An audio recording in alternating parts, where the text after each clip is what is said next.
Introducing our revolutionary solution for companies and individuals who are looking for a way to achieve energy independence.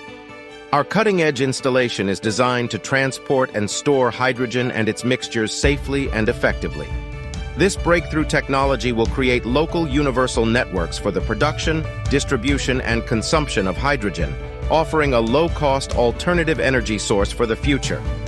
Our innovative system comprises vertically positioned tubular elements, connected together by another tubular element to form a tubular U-profile, which is placed underground. The upper end of one vertical tubular element is connected to the hydrogen supplier, while the other is connected to the consumer. This ensures automatic, instantaneous, and contactless transport of hydrogen from the producer to the consumer, creating a futuristic network of hydrogen pipeline connections. Our patented system offers many benefits, including reduced hydrogen prices for the end user, elimination of expensive road transport, the ability to use and revitalize existing disused mining wells, significant reductions in construction work and operating costs of hydrogen distribution stations, and does not require any labor. All of this is made possible by an innovative technology that uses well-known drilling and borehole horizontal techniques for the transport and storage of hydrogen. Our installation ensures safe and environmentally friendly storage of any excess energy without the loss of significant amounts of hydrogen in a highly concentrated state. We are also the only company in the world that offers a simple, fully scalar hydrogen storage unit for autonomous houses and buildings in the form of a U-tube. This solution is inexpensive, fully safe, and fully ecological thanks to the closed water circuit. Join the energy revolution today. Our system will help you achieve energy independence and contribute to a better, more sustainable future.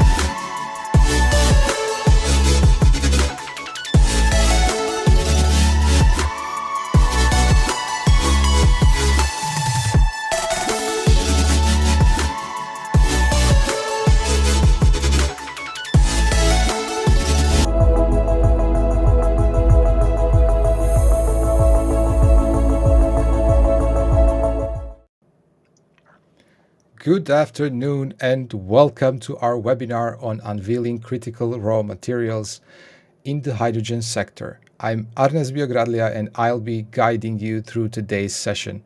We are here to explore the pivotal role of critical raw materials in the hydrogen industry, a sector that stands at the crossroads of our renewable energy future. Thank you for joining us as we delve into the complexities, challenges, and opportunities ahead. The shift towards a greener economy is gaining unprecedented momentum, with hydrogen energy at the forefront of this transformation. Hydrogen, a clean and versatile energy carrier, offers a promising path to reducing global carbon emissions. However, the sector's growth is tied to the availability of critical raw materials, such as platinum, iridium, and others, which are essential for hydrogen production, storage, and fuel cell technologies. To help us navigate this topic, we have Professor Dr. Bruno Pollet, a leading authority in the field of hydrogen energy. Professor Dr. Bruno Pollet brings a wealth of knowledge from his extensive research and practical experience in hydrogen science and technology science. Professor Bruno Pollet, welcome to the webinar. Thank you very much, Arnes. Thank you very much for the kind invitation, and it's a great pleasure to give a talk today. And I'm very much looking forward to attending and as also presenting at the WEC 2024 in Mexico in June of this year. Thank you very much. Today's webinar is sponsored by the World Hydrogen Energy Conference, the oldest and leading conference that promotes hydrogen energy worldwide. WEC connects experts, policymakers, and businesses to share the latest hydrogen innovations and solutions. Their support highlights the importance of collaboration in overcoming challenges and maximizing opportunities in the hydrogen industry. For this year, WEC already has over 250 abstract submissions, making it the most innovative and scientific conference in the world. After a short video, we'll go back to our main topic.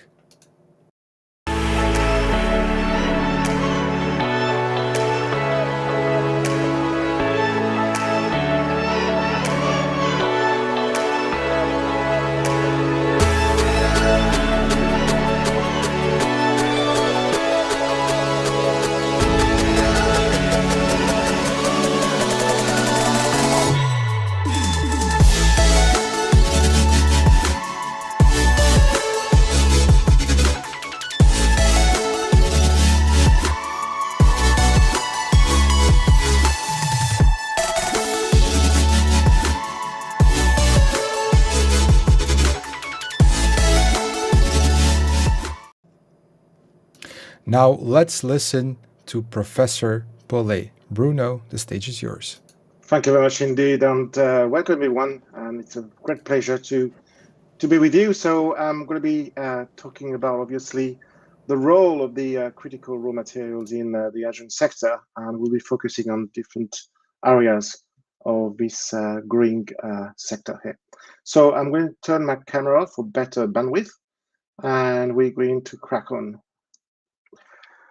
Okay, so that presentation is really under the auspice of my research institute called the Hydrogen Research Institute, but also the Council of Engineers for the Energy Transition and the share that I had. I'm a shareholder of the Energex, which is a renewable energy technology company. So I'm going to be looking at really pretty much setting up the scene here. A short overview of fuel cell electrolyzer and hydrogen storage technologies, materials for electrolyzers, material for hydrogen storage, and some conclusions. We'll wrap up. I've actually, I don't know if those are aware, I wrote an article in this magazine in February of this year on the hydrogen tech world called Critical Raw Materials in the Hydrogen Sector. Please do check it out. The message was very clear here. The equation is pretty simple. No CRM, no critical raw materials, no renewables, and no hydrogen economy. We also submitted a paper at the International Journal of Hydrogen Energy, which is part of the International Association of Hydrogen Energy. And this should be published hopefully next month or in April. We actually delve into each areas of the hydrogen sector, from hydrogen production, hydrogen storage, hydrogen transportation, etc. So we try to shed some light on the main critical material used in those different areas. So a bit of a snapshot there, looking at pretty much what do we need in terms of these raw materials or raw minerals in the hydrogen sector, from hydrogen production, from hydrogen storage, as I said, on hydrogen transportation as well. And obviously the other sector as well, we don't talk a lot, it's the hydrogen separation. So we need to, for certain application, we need to ensure the hydrogen is clean, especially for the auto sector. In terms of experience, I've been quite lucky to be in the business for more than 20 years, actually 23, 24 years to be exact, different areas, of the world. So I worked in the UK, Japan, South Africa, Norway, and I've just landed here in Canada, where I'm leading that, directing the Hydrogen Research Institute with around 130, 140 people working in that institute, looking at really pretty much from development of new materials, to machine learning, to system engineering, system integration, and obviously hydrogen health and safety, which is also a big issue. We also train, masters, PhDs, and postdoc as well in this area of hydrogen. So we're based, in midway between Montreal and Quebec City. We're actually 20 minutes away from used to be the largest PEM electrolyzer in the world, the 20 megawatt, the Cummins Hydrogenics, producing about 3,000 tons of hydrogen per year. And this is, again, a great example on how we can really move from an R&D really sector to a commercialization of a large scale, electrolyzer systems.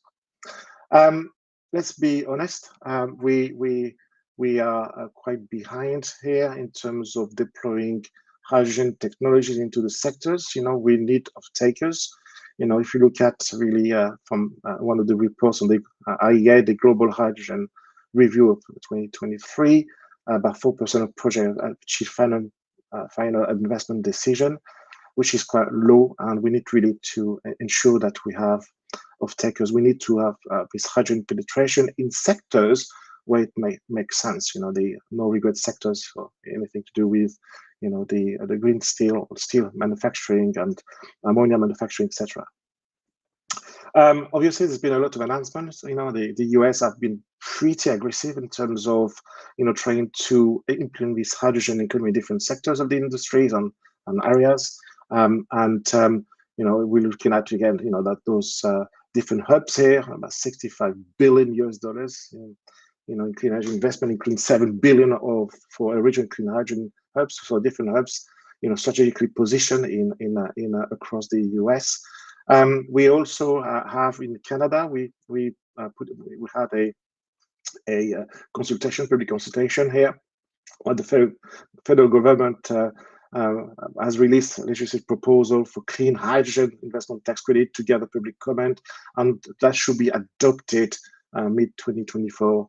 And hopefully that will actually again incentivize industries and investors to come and really do business here in Canada and produce hydrogen, but also any derivatives around that hydrogen value chain.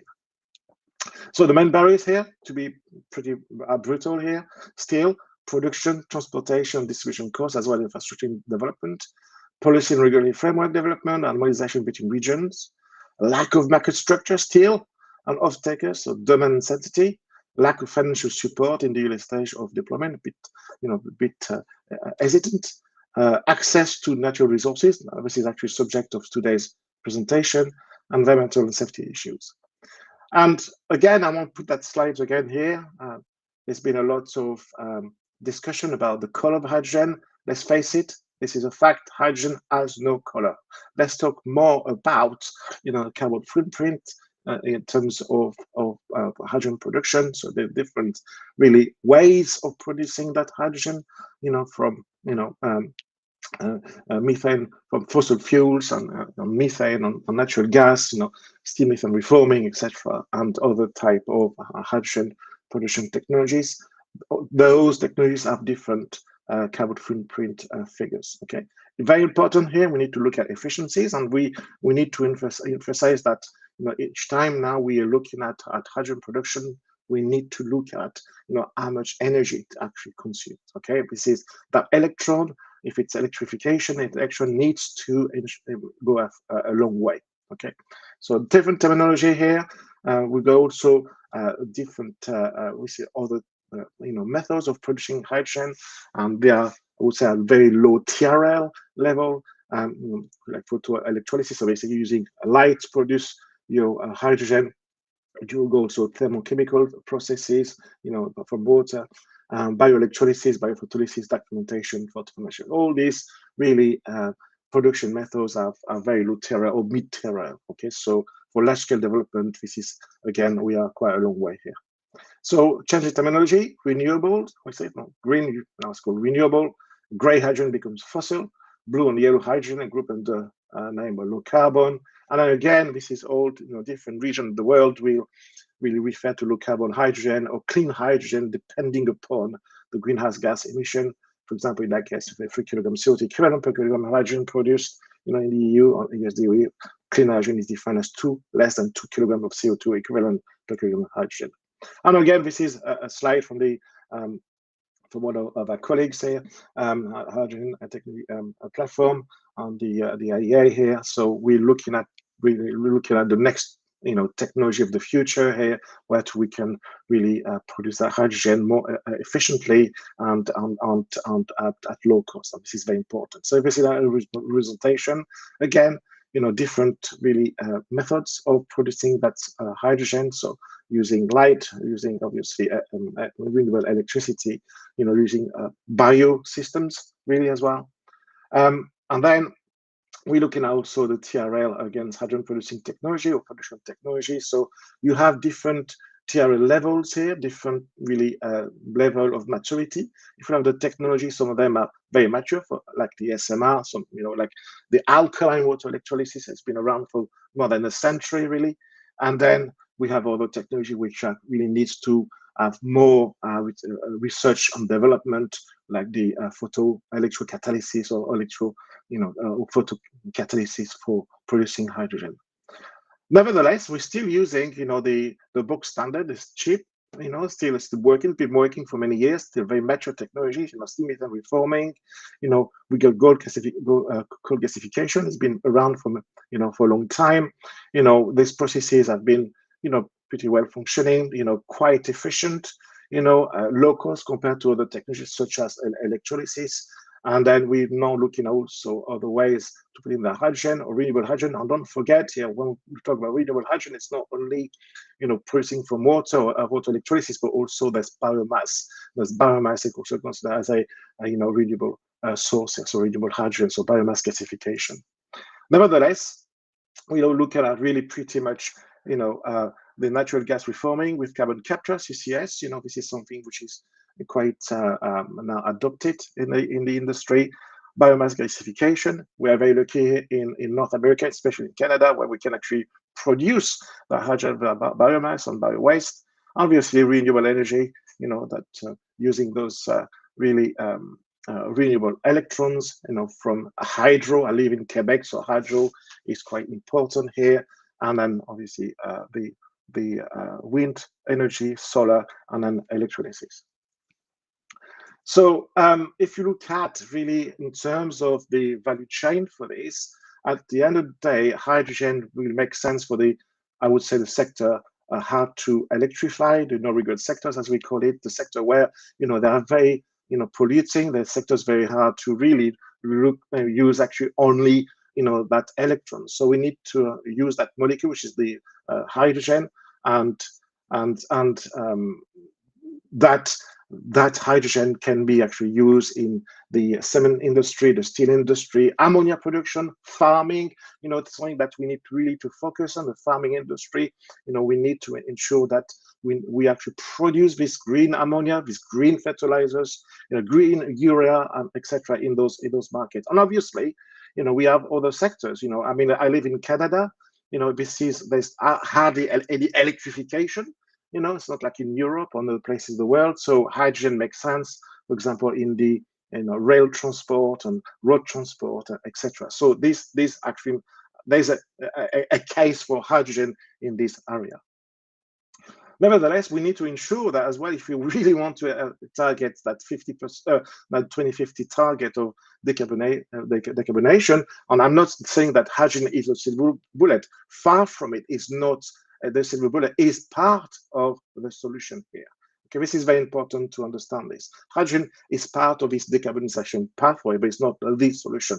It will have its place. It has its place in certain sectors of the industry, etc. Okay, but nevertheless, we need to actually implement a lot of, we need to produce a lot of hydrogen, renewable hydrogen, which means we need to, produce a lot of, electrolyzer system, water electrolyzers, and then, we're looking at around 4,000 to even 7,000 gigawatt of renewable capacity, and then around, something, in terms of the gigawatts, about 5,000 gigawatt or 5 terawatt of electrolyte, which is quite a lot. Okay, and then this is again important. So when we talk about, again, if I delve into water electrolysis manufacturing, we try to separate four components here on the system. So anything to do with power electronics, water treatment, gas separators, and gas purifier, the stack, so anything around sealing, connectors, module, end plates, components, the membrane electrode assembly, or the electrodes, actually, it's where you get the electrochemistry going, bipolar plates, porous transport layers, seals, on the coating, which is also an important part there, because you want your system to be durable and to be actually corrosion resistant, the catalysts, polymers, and sealings. So if we really dive into the electrochemistry, I want to really emphasize there that now we are moving into electrochemical really sector. If you look at fuel cells, if you're looking at electrolyzer, this is electrochemical devices. The same applies for lithium-ion batteries. These are electrochemical devices, okay? There's two types here. They have actually a system where you get, it's called galvanic reaction, a galvanic cell. Basically, you have chemical reaction with chemicals, then get spontaneous, if you like, energy. Okay, so it can be battery, fuel cells, and then you have electrolytic reaction. You need to drive those reactions to produce, let's say in that case, your dioxygen or dihydrogen, molecules, and this is, you need to actually have an external applied cell voltage, okay, an external energy in order to do that. So two different actually electrochemical cells. Anyway, if you look at a fuel cell, you always have, again, anode and cathode separated by a kind of a membrane or a separator, which is actually not electronically conductive and allows actually those reactions to occur. Okay, so when we talk about fuel cell, we descend the anode with the hydrogen oxidation reaction, the cathode oxide reduction reaction, and basically you've got, in the case of PEM fuel cell, for the next membrane fuel cell, you've got, the platinum in there. You got, your oxygen from the air. You've got also your hydrogen input, and then you're creating basically your energy. And the beauty with the PEM fuel cell, the only byproduct is water. And this is what is so attractive for the auto sector. Okay, so there's many types of fuel cells depending on the component material. More or less the reactions are quite, you're still producing your electrons there. You've got, your input could be your hydrogen, could be your methanol, it's direct methanol fuel cells, and this is quite well known actually as a fuel cell, especially for the, portable sector. And then you've got also, I would say, we don't hear from them a lot, like the phosphoric acid, and on the molten carbon, you're looking at the different chemistries there, but anyway, they're still fuel cells. So you've got chemical reactions there on producing basically your energy. So if you look at a production membrane fuel cell in there, you've got basically your very small platinum nanoparticles in there, which is your expensive bit in there, or one of the most expensive bit in there. But also you've got reactions occurring on the anode. So your hydrogen basically dissociates into protons and electrons, and on the other side, on the oxygen from the air, you produce actually basically your water. So you get a spontaneous reaction there. So you've got some example actually, assembly line for electrodes. So this is actually an example where I was in South Africa. We had a membrane electrode assembly, a power plant there. So we were producing those MEA, very thin, basically electrodes, a few millimeters in thickness. On the other side, you've got the anode and cathode separated by a membrane, and then it can be basically used in a PEM fuel cell and PEM water electrolyzer. I've got, for those interested, I've got a nice paper on this, on the current status of automated fuel cells for sustainable transport, where I actually dive into also the need of platinum. Okay, when we look at water electrolyzer, now we're also looking at, again, an electrochemical system here. It's we've got electrolytic reactions. Then you've got basically, you need to have an external input here. So you've got, say, a current. And then you try to drive those reactions. In here, you have, for example, water. You've got splitting of water, and on the anode, you've got the oxygen evolution reaction. So you're producing oxygen. On the cathode, you're producing your hydrogen.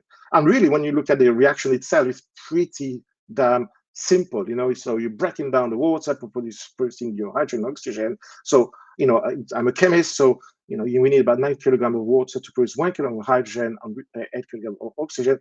But the downside about that, it's actually quite energy hungry. So you're looking around 50 to 60 kilowatt hour of electricity to produce 1 kilogram of hydrogen. Okay, so this is actually one of the main, I would say, disadvantage in that case. So in my research, for example, I'm looking at new material, new system, new balance of plant in order to decrease really that energy consumption. So if you do the right math, say for 500,000 tons of hydrogen, you need about 30 terawatt of electricity, which is absolutely huge. Okay.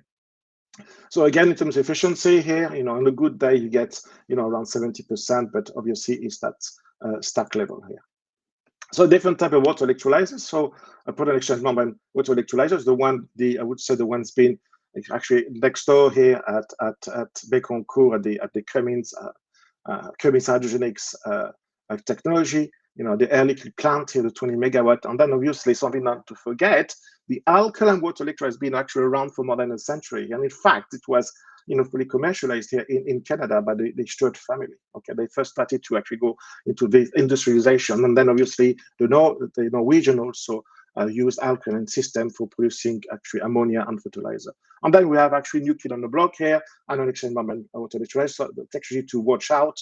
Okay, there's actually tech advantages of the two technologies from the PEM water electrolyzers and also the alkalines are quite compatible with intermittent renewables. And then we've got also solid oxide electrolyzer cells, or something that other tops are actually trying to scale up, etc., to manufacture.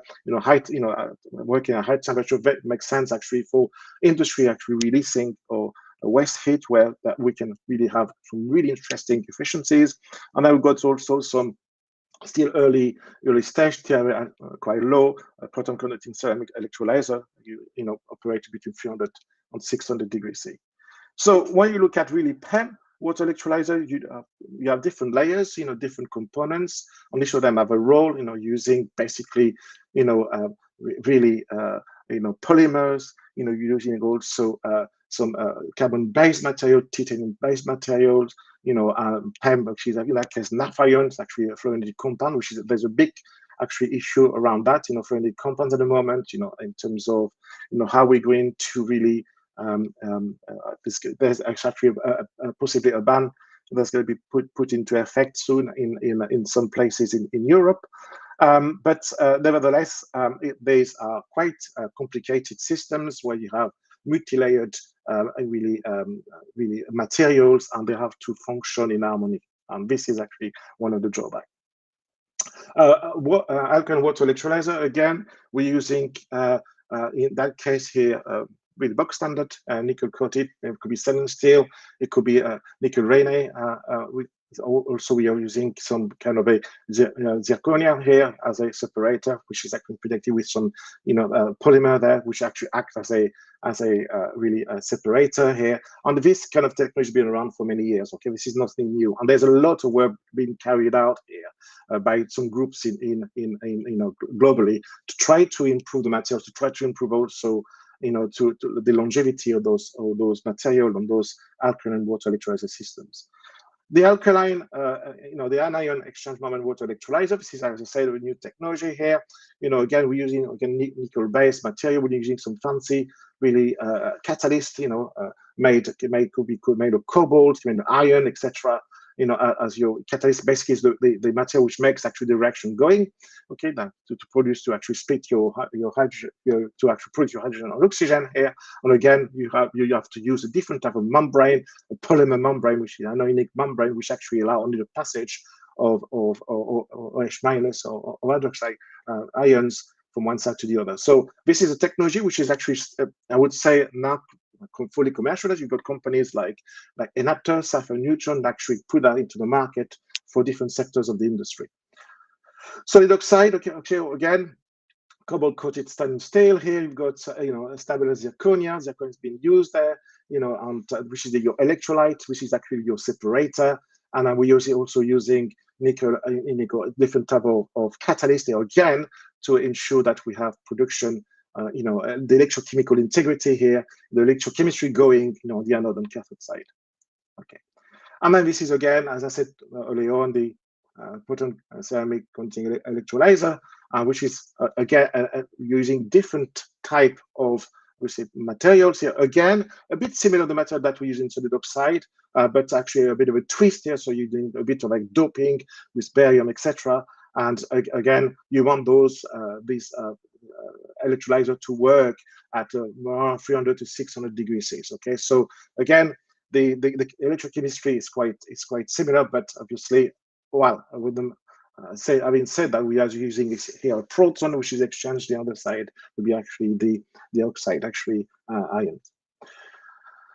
So when you look at really what we have, if we do a kind of a analysis on all this matter selection for the protection moment water electrolyzer, so using different really elements, very clear here. So for that, using, obviously platinum as you see your catalyst, your iridium, which is also your catalyst. Iridium is an important component for the oxygen evolution reaction, which is actually on the anode side.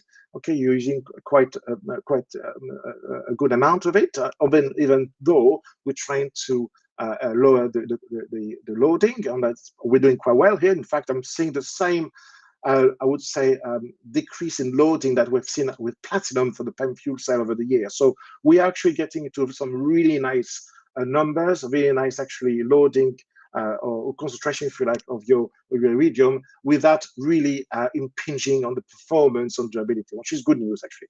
Okay. Nevertheless, there's also more work to be done. There's some groups in the world looking at replacing totally iridium, a bit like we've seen with PEM fuel cell. We have, iron-based actually material, for example, in the PEM fuel cell, but we are now looking at really pretty much trying to decrease that amount. So then we've got all the material. We've got titanium, obviously. The titanium is actually very good actually in terms of corrosion resistance, but because don't forget the PEM water electrolyzer is quite corrosive environment. So if you look at, for those electrochemists here, if you look at the Pollet diagram, which is actually basically a potential against the pH here, you actually could be in some zones where you have dissolution, got passivation of some material. So you don't want that, okay? And obviously you've got all the, you've got some, aluminum also, you've got chrome silver and some coatings in order, again, to ensure that you have protection of the material, so bipolar plates or transport layers. Nevertheless, if you look at really in terms of, in terms of demand of a PEM water electrolyzer here, so you're looking quite, which is per megawatt. So this is roughly, okay, this is actually again, a rough estimate. So if you look at, you need a lot of titanium there for your PTL, post-transport layer here. The standing steel, you need also, a quite substantial amount of your iridium, and obviously you need to use some platinum on the cathode side. Nevertheless, we need to be very direct here. The price has shot up over the years. If you look at the past 20 years, we actually seen a nearly 100-fold increase in the price. At some point, platinum was more expensive than iridium. Supply and demand, and then again, we are in a situation where it costs quite an arm and a leg to actually buy this raw material. But again, if you look at the targets here in terms of the loading of iridium, we're looking at really decreasing quite substantially here. The future 0.05 to 0.2, the range of milligram per square centimeter of that really iridium. So again, the same, I would say, strategy, the same pathway that I've seen with PEM fuel cells over the years. But that is to say, again, ballpark figure, 0.2 to 0.5 kilogram of iridium per megawatt. That's, again, about 200 to 500 kilos of iridium per gigawatt. And that we're actually going to, quite important numbers here, okay? So, and also not in terms of the cost, but also in terms of production, okay? So this is something that we need to bear in mind, is that not only that, obviously, I've lived in South Africa and I've lived there, and I can tell you that, there's 75, 80% of the PGM, the platinum group metal, resides there. So, platinum, iridium, ruthenium, palladium, etc. And the other places are with Zimbabwe and then Russia. Okay, so we have really to ensure that we are using less iridium with those PGM, but we are able to recycle them efficiently and environmentally friendly way. So if you look at the alkaline water electrolyzer, so here I would say less an issue that the PEM water electrolyzer in terms of access, or in terms of those access of PGM. You're using nickel, stainless steel. For stainless steel is actually your best metal here. Okay, and then iron, cobalt, and molybdenum, aluminum, and on the other material here, which for me are not really, I would say, a real, for the moment, a real bottleneck in the area. But if you look at the demand here, it's quite substantial in terms of steel, in terms of nickel, aluminum, and zirconium. You need quite a lot of that. Solid oxide electrolyzer cell, again, using yttrium, all those, as I call them, all those really earth elements that we need in different components. So, lanthanum, cobalt, manganese, iron, etc. So again, these metals are required. Again, at a large, less important that the alkaline water electrolyzer, but still, you need the nickel, zircon, scandium, lanthanum, and yttrium in order to get, into per megawatt, in order to get the manufacturing going. On the AEM, really, I think we have quite a portfolio of different materials, depending actually on different, really, obviously manufacturers or researchers you're talking to, but you've got actually quite a portfolio of different elements being used. That mainly will be iron, cobalt, and nickel here, and for different really components of this AEMWE. But nevertheless, we have still these metals which are actually for the moment not that expensive. On the PCl as well, again, barium, strontium, calcium, also iridium as well, that are used as well in these really fuels electrolyzers, and that's really again could be an issue as those materials are actually mainly mined actually in other places in the world like China. That's something that we don't talk a lot, and there's been a few companies actually looking into that. In fact, when I was in the UK and also in South Africa, we had a team looking at metal hydride storage materials. So, again, looking at how can we actually store this hydrogen, again, at low pressure, at low temperature, etc.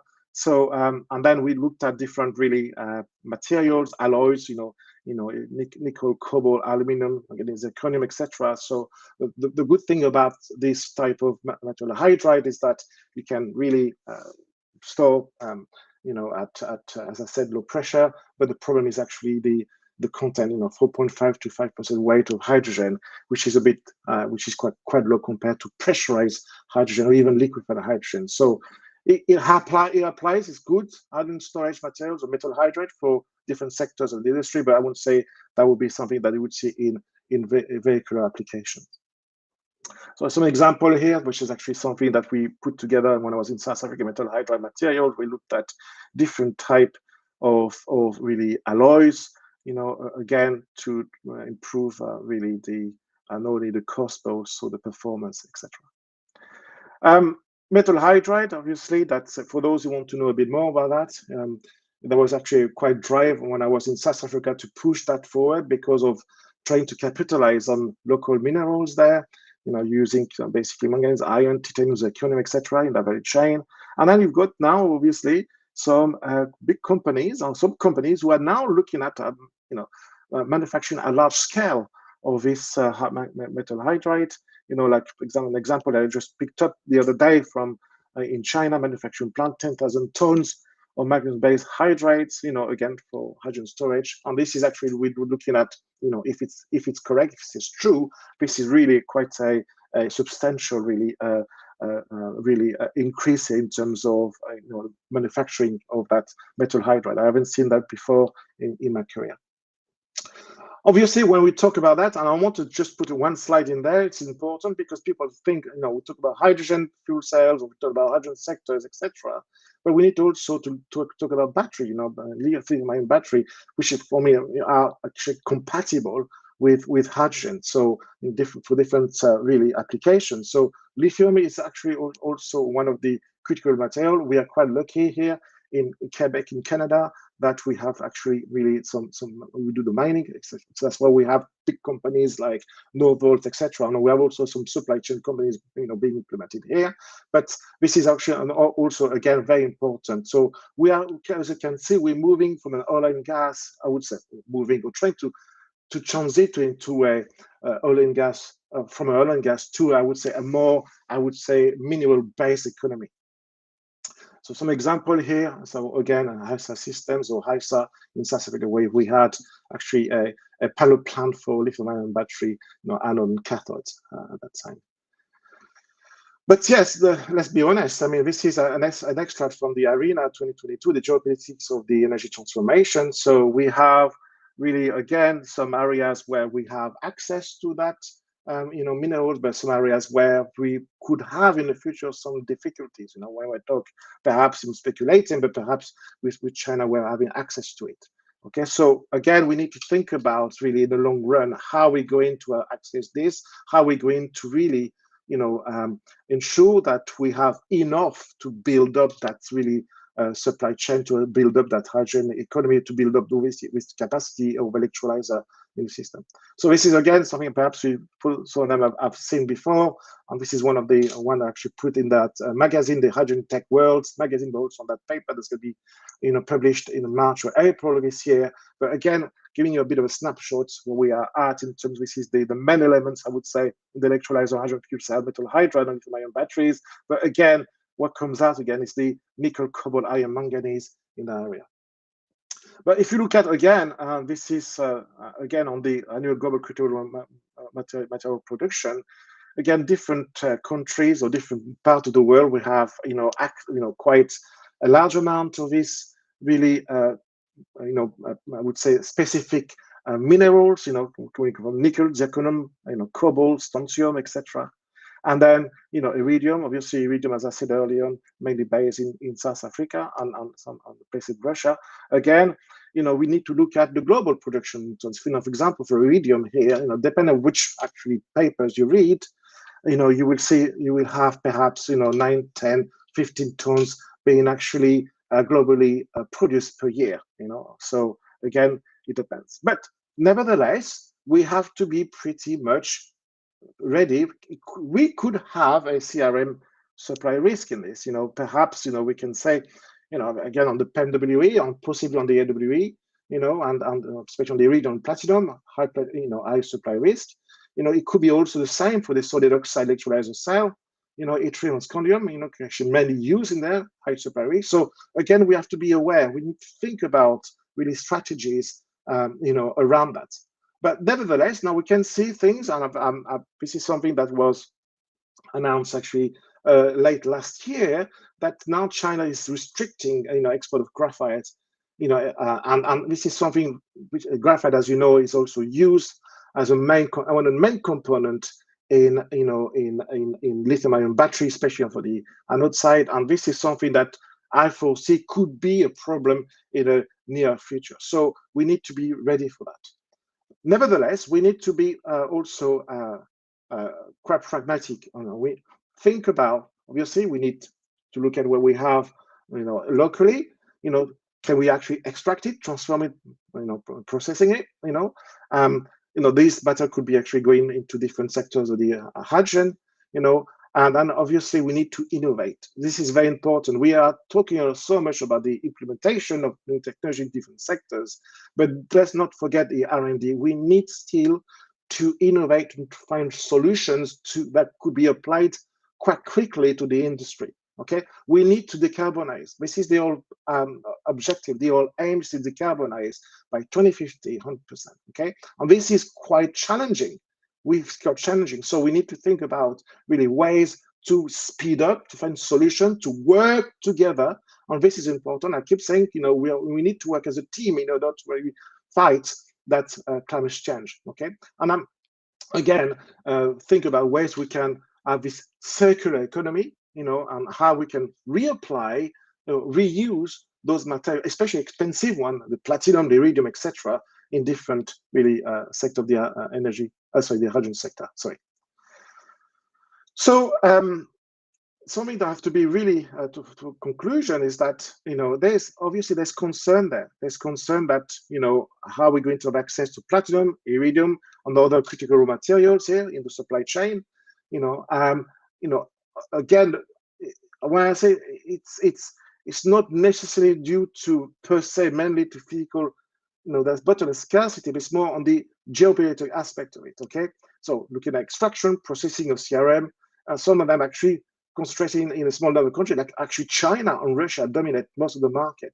Okay, again, countries like US, the EU, Japan will have for sure a large demand, and even Canada here, large demand for CRM for the clean energy industry, and this is important. At the moment, these countries depend on a very small group of suppliers.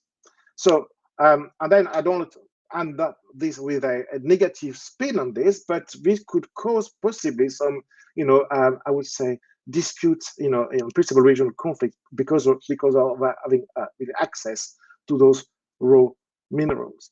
And I want to actually just finish my really presentation here. And people tend to forget. We tend to forget that, in North America, it's not only actually the US, but also you have Canada. And why Canada? I mean, I've been here for 2.5 years, and I'm quite amazing the scale, the abundance of land, and we have not only renewable energy at low cost, biomass, as I said, the land, natural gas, fresh water, deep water, west eastern coast. We have also some of the main important critical and strategic minerals in there. Okay. And also the things we do is ethically operated in an enriched factory. We try to do that, refining processes. We have, don't forget, Canada has a very strong hydrogen R&D ecosystem, from industry base to the academic or even the research institution. Let's not forget that the fuel cell, the commercial fuel cell, started in Canada thanks to Ballard, and also the electrolyzer started, if you like, in the commercialization started thanks to the Stewart family in the early 1900s. Okay, so we have a strong scientific engineering expertise, and obviously we're quite, I would say, strategically well positioned. And I keep saying, for the moment, we are stable and secure, really country in terms of the geopolitical. So this is something really to bear in mind when you look at perhaps investing and going into a different area of the world. You need to have access to this raw material. You need to have actually the expertise around it, and you have to really actually the skill to manufacture at large scale. And this is a very strong point here. So I'll give you some example here. Again, this is something that can be applied also with, obviously, for the battery sector. Third lithium deposit. What we have in Canada, the fourth, for aluminum, the fifth largest producer of nickel, in the world, and then for cobalt we are the 8th position. So again, this is very important here. This is in French, sorry, but you can, if you go to the government of Canada there, you will find actually, if you put actually click on raw material or minerals, you will find actually a very nice map like this one here, showing you basically where are the main deposits of these minerals here. This, again, I've got 2 minutes, but very nice presentation, very nice reports. I really like them, and I think the ARENA, the International Renewable Energy Agency, have done an absolutely wonderful job here in trying to really make this hydrogen, which is quite complex, quite actually accessible to people. And I strongly actually advise you to read those reports actually published by them. And obviously, the IEA is doing also a good job as well. The Hydrogen Council, I mean, this one was released in. There was one actually. This one was in May. This one actually was released on the IEA. The one on the Global Hydrogen Review was in December of last year. So again, give you a snapshot where we are at. Very important piece of information here. The critical mineral and clean energy transition. It's not only about hydrogen fuel cells, but also other sectors. But don't forget, in terms of renewables, you need also technologies. You need minerals in for the electric motors. You need also copper. We need copper also. It's called the mineral, the metal of electrification. We need that, and this is important if you want to go towards a clean energy transition. Okay, so I would like to finish by saying thank you very much. I would like to also acknowledge my 2 students. Actually, one of them actually left and is actually working in industry in Norway now. And Ashkan is still my PhD student here at the Institute, the Hydrogen Research Institute. I would like to thank you for your time. Thank you, Professor Pollet, for this very, very insightful presentation. We are returning to a Q&A session after the short break.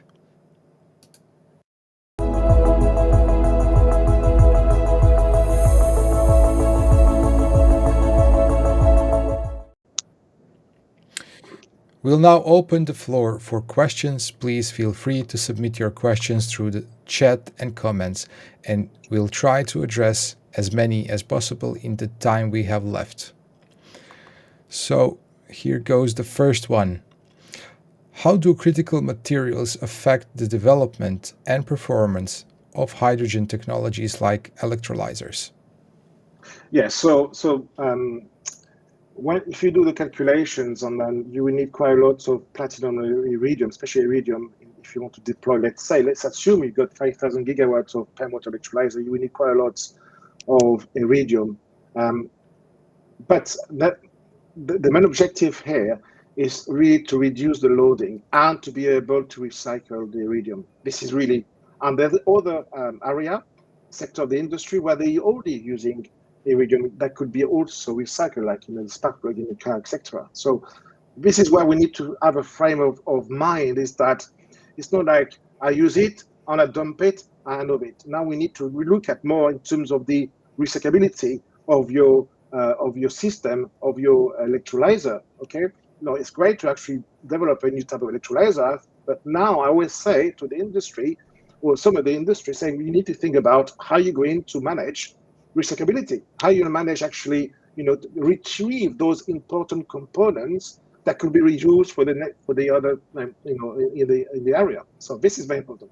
Two, there's a lot of system there that uses really a lot. Okay, a few systems that uses so-called non-precious based, electrolyzer, which is great. They actually are getting based, or they're using perhaps non-precious metal, could be iron, could be things. But again, it's great for a short duration, but then they will be suffering from degradation. Okay, again, as I said before, this kind of an electrochemical system, the environment is quite aggressive. Okay, it really is. It's a piece of metal. You can't actually use only some bare metal in that, especially non-precious ones in a PEM water electrolyzer. It has to be coated with a corrosion resistant, and more importantly as well, a layer which is also electronically conductive. Okay, so you need to actually have both actually in those systems. So it's not easy. Sometimes that's also lead to quite expensive materials, but also expensive processes to deposit those kind of materials into a substrate, let's say stainless steel, for argument's sake. Okay, so but this is where we're going at. Yeah, too. Thank you. So next question. What recent breakthroughs in material science could change how we produce hydrogen? I'm going to be very blunt. I think we need to find really a system which is cost effective and very efficient. Okay, and this is where we are at present. When I talk to the industry, they want to decarbonize, right? They want to actually have a system. They want to say, oh, we want to be green, but this has a price tag. Okay, and this is where they say, okay, how can we produce the hydrogen at a low cost, a level of cost of hydrogen, okay, which is attractive for my business, which is interesting, which is important for my business. At the moment, I'll give you an example here. In Europe, okay, ballpark figures, it depends actually where you're going. You're looking about 25 euros per kilogram of green hydrogen. Some part of Europe, of the world even, I'm even hearing 50 to 60 euros per kilogram of hydrogen. Now, who's going to buy that? Okay, and this is very important. That so what really the industry is looking for is the low-hanging fruit. Okay, they want to transition to this green energy or green, the clean energy, but it has to make business sense in all this. Yeah. Okay, here's the question from Dennis Brunkhorst. Which electrolyzer will be dominating in, say, 3 to 5 years from now, in your perspective? I think it's going to be kind of a different type of really technology out there, depending on the sectors of the industry. I will be biased. I would say that I have got a tendency with alkaline, because I think we know more about alkaline system than we do on PEM, because it's been around, and as I said, for many, many years. Okay, I find it less complicated than PEM water electrolyzer. You don't have to really faff around, if I can excuse my language, but with a very thin membranes, which also is not only expensive, also can be a problem, especially if we go the delta P quite large across it, I think we should get back to. I like that. This call it the KISS effect. Keep it simple, stupid. I think we should get back to that, to something that we say, okay, that worked. We need to refine it. We need to do more work on the alkaline system. We have now the IAM going to play. We have the alkaline being even better than before. The PEM is actually also got the drawbacks. Obviously, with this fluorinated ban, that could be an issue. But we're working towards saying to the the bureaucrats saying, like, at the end of the day, that will not affect really. If you do that to the sector, that would affect the PEM fuel cell, but also the PEM water electrolyzer. But what I'm trying to say here, I would say you'll see different type of technologies, but perhaps with I would say a more alkaline system being quite, competitive, on implementing. But also something not to forget, you got the AM, the AWE, but also the solid oxide electrolyzer cell. Something that people tend to forget. This technology is to watch out, because we are doing or some industries on the R&D institution are doing some really good work. Some breakthroughs are coming really into play here. So I would say to watch out that. So high temperature electrolysis, and then really I would say the alkaline steel base. But it doesn't mean to say that the PEM will be not there, but still be like, again, different sectors of the industry. Okay, we have a question from Dr. Leo talking about polymetric materials in the context of current EU legislation. How is your perspective regarding mitigation options? Yeah, this is actually a good point. So mitigation options. Well, first of all, I would say that there's actually non-PFAS basically based materials that have been actually developed and being used as we speak in different sectors. So we have some really actually, I'm a researcher, and we actually call them, so I'm actually hydrocarbon-based, membranes, and these could be actually really, replaced. Again, I haven't seen large-scale deployment in terms of a real system operating for many hours. This remains to be seen. But I think now we have, again, there's companies, like I don't want to drop any names, like Canadian Chemical, INMF, other companies also out there looking at basically, different, membrane-based chemistry for both actually the PEM and the AEM. So I can see this in a way. It's a bit of a push to the R&D to say, okay, we are another bottleneck. Again, not only we have an issue with even so people say there's no issue, but in the long term we will see some issue if we don't actually get act together here. But then we get now the membranes, the chemistry, the PFAS, PFAS ban coming out of nowhere in a way, actually really, and that's how we actually wrote a kind of an article on this not very long time ago. That we presented to the EU, saying, well, we don't be careful, we don't want to kill that area. We're just starting, okay? But in a way, it also catalyze other technologies to be implemented, and that actually is good in a way. But we need also funding to do that very quickly. Nothing happened with a magic wand. We need also that vehicle, which is funding, money, research funding, both for the industry and both for the actually, the academics or the R&D institution working together in order to actually innovate. And that's why I was saying earlier on, innovation is key in all this. Let's not forget that. The next question is connected to that. What research areas could make hydrogen a bigger part of our energy solutions? I think looking at obviously moving away from complicated, I would say, or material which is actually low cost, high performing, durable. I think that's the key here as well. Making the system much more, I would say,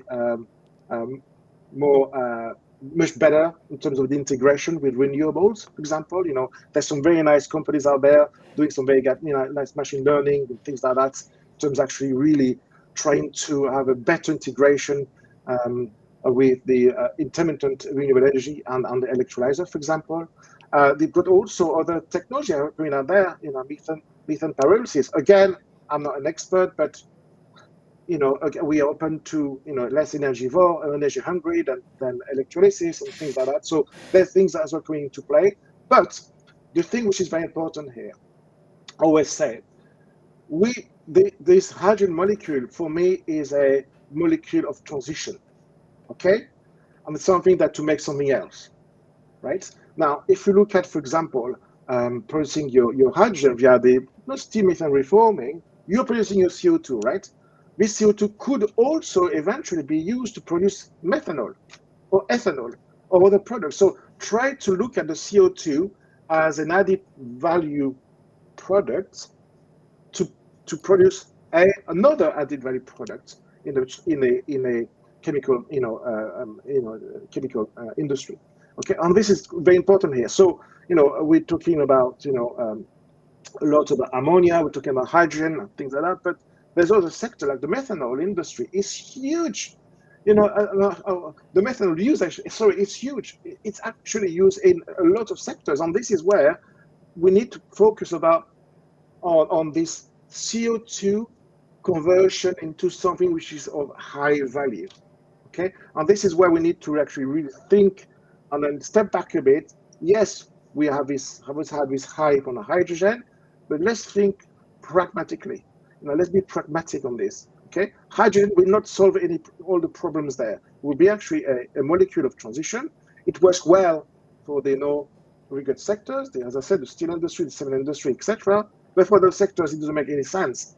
Okay, why would you use a high value commodity, to produce something? We need to think outside of the box. And the final question, what do you think the future holds for hydrogen energy, considering the challenges and opportunities with raw materials?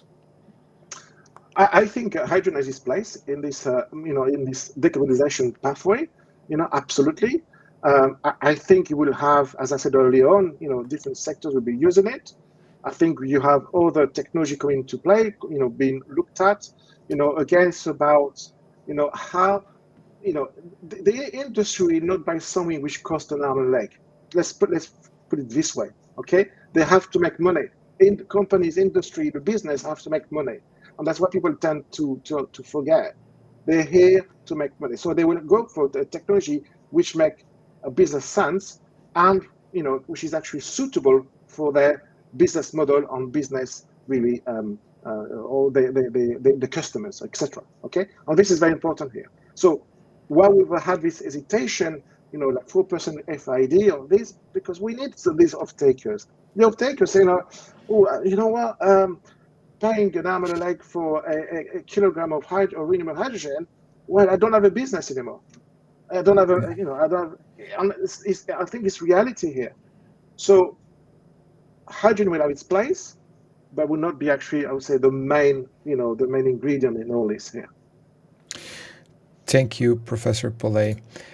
As we conclude today's webinar, I'd like to extend our heartfelt thanks to Professor Dr. Bruno Pollet for sharing his expertise, and to all of you for being active participants. The journey towards a sustainable hydrogen economy is complex, challenging, and filled with opportunities. We hope today's session has provided valuable insights and a deeper understanding of the critical role of raw materials in shaping the future of hydrogen energy. Please stay tuned for future events and don't hesitate to reach out with any further questions or feedback. Thanks again to our sponsor, the World Hydrogen Energy Conference, and thank you. Have a great day. Thank you very much.